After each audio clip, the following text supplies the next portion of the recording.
आज आपण शेवग्याच्या शेंगाची मस्त कांदा खोबरं घालून झणझणीत मस्त मसाल्याची भाजी बनवणार आहोत. पाहू शकता तुम्ही अप्रतिम अशी शेवग्याची भाजी आपली बनवून तयार झालेली आहे. चला तर आपण आता मसाले पाहूया. त्यासाठी बघा कांदा आणि खोबरं घेतलेलं आहे. लसूण घेतलेला आहे बघा. कांदा घेतलेला कट करून, लसूण घेतलेला आहे सोलून. आता हे जे संपूर्ण मसाला आहे आता कढईमध्ये घालायचे. कांदा, खोबरं, लसूण आणि खोबरं. आता याला तेल घालायचं आहे आणि थोडंसं जिरं घातलेलं आहे आणि थोडेसे धने सुद्धा घातलेले आहे.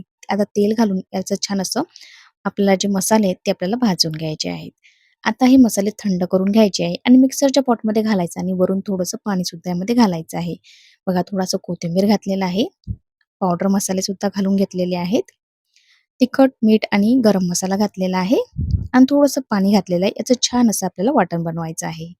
त्यानंतर बघा त्याच कढईमध्ये 1 ते दीड पळी मी तेल घालून घेतलेलं आहे.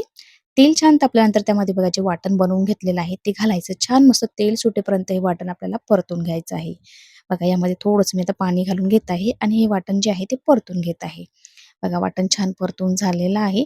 त्यानंतर बघा ज्या शेवग्याच्या शेंगा आहेत त्या ज्या मी मस्त 10 मिनिटं उकडून घेतले. त्यामध्ये मीठ आणि हळद घालून ह्या शेवग्याच्या शेंगा छान उकडून घेतलेल्या आहे.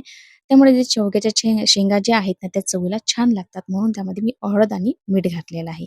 बघा छान असे तेलामध्ये परतून झालेले आहेत. त्यानंतर बघा कोथिंबीर घालूया, थोडीशी कस्तुरी मेथी घालून घेऊया आणि गरजेनुसार यामध्ये पाणी घालून घेऊया.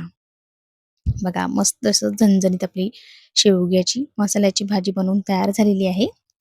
तुम्हाला जर रेसिपी आवडली असेल तर लाईक, शेअर आणि सबस्क्राईब करायला विसरू नका आणि कमेंटद्वारे नक्की कळवा की रेसिपी तुम्हाला कशी वाटलेली आहे. बघा झणझणीत मस्त अशी शेवग्याची भाजी आपली बनवून तयार झालेली आहे. तुम्हाला जर रेसिपी आवडली असेल तर लाईक, शेअर आणि सबस्क्राईब करायला विसरू नका. संपूर्ण रेसिपी बघितल्याबद्दल धन्यवाद. लगेच भेटूया नवीन रेसिपीसोबत. तोपर्यंत बाय.